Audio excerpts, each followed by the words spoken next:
தாவணி நழுவினால் இதயமும் நழுவுதே.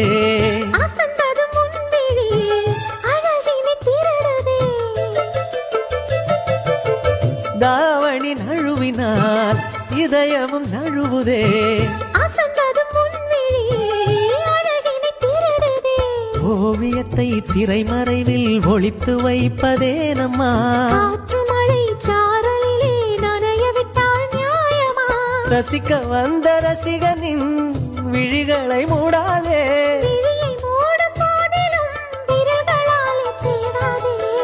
சிலையில வீடு கட்டவா சேர்ந்து வசிக்க. Download ShareChat.